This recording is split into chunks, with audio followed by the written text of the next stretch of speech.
Welcome back. Let's take a look at education here in South Africa. The foundation phase of a child's formal education are the most essential in building a solid foundation. Last week, Gauteng MEC Panyaza Lesufi, and that, of course, he's in charge of education, said that more than 16,000 grade 1 and grade 8 learners have not been placed in schools.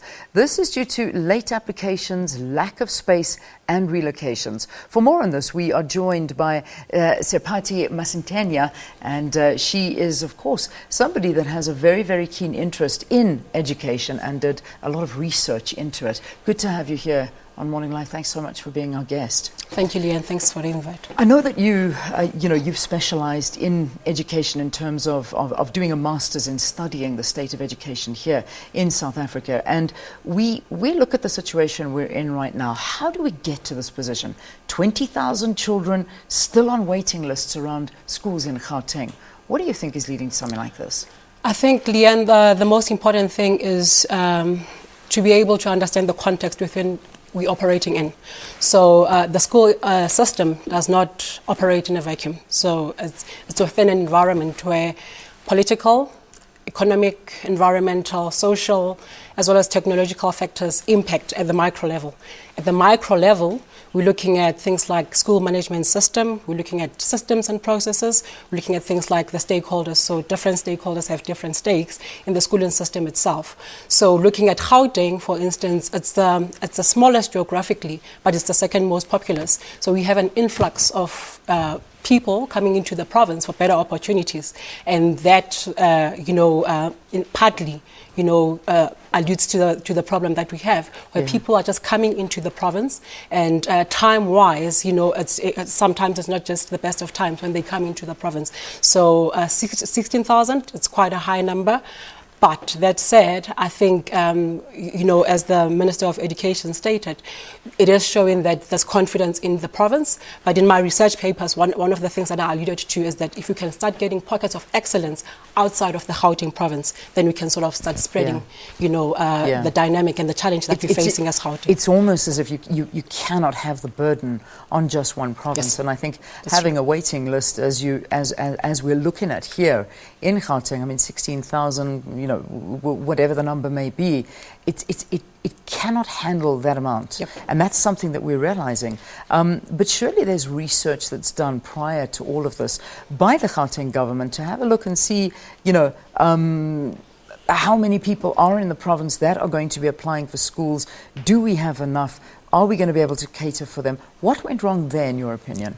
I think for me, research is only as good if it talks directly to the systems. So, for instance, a few days ago, the Gauteng Department of Education spokesperson came on board to say that, or to confirm that this is an ongoing problem. So we're having it constantly on a year-to-year basis. That seems to state that we are having research. We know that the problem is there, but for some reason our systems are not strong enough or robust enough to absorb the numbers that we're getting. So we need to build strong institutions that are flexible enough and agile enough to be able to adapt to the influx of the immigrants that are coming through.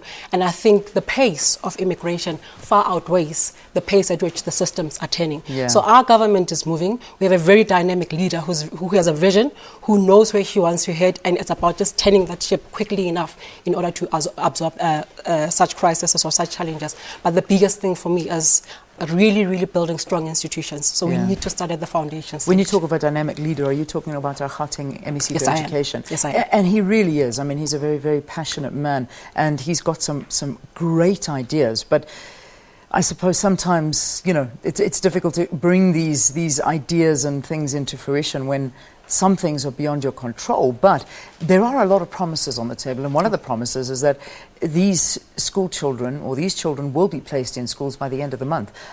Where? I mean, do you think this is possible? I think it is possible. The biggest question for me is, what's the trade-off? At what cost are we going to do that? Is it sustainable? Yeah. And in the long term, will we have learned the lesson that we need to learn? Because we can't just have short-term solutions. We need to think medium-term and we need to think long-term.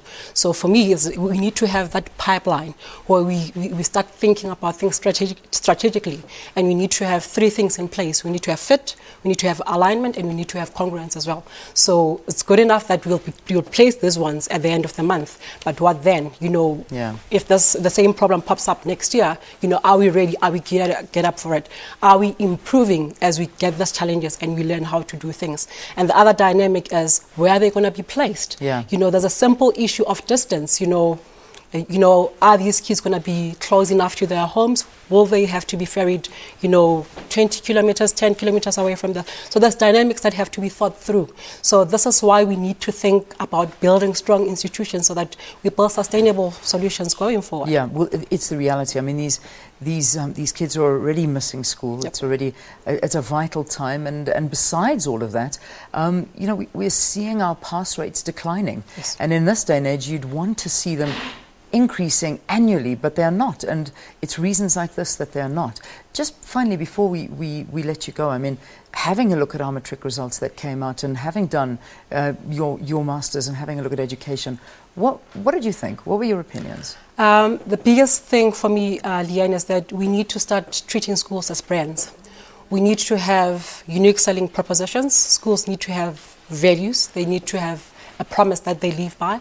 As I alluded to earlier on, we need to have pockets of excellence. So if you can start having schools that are known or renowned for a specific skill. So for instance, Riashuma School in Soweto can be known for academic excellence. Another school can be known for sports excellence.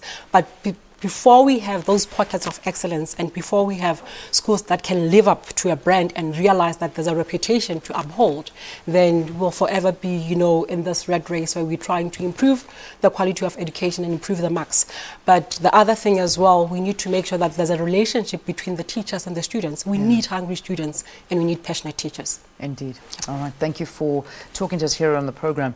Seipati Masitenyane done some research into education, just talking to us a little bit about her views on what's happening here in Gauteng. Oversubscribed schools, a lot of pupils still on a waiting list, not in school. We're talking about 16,000 students here in Gauteng wanting to get into schools and still not, but we've been told they will be in by the end of the month. So that's something we'll have to watch on very closely. Again, thanks for coming in.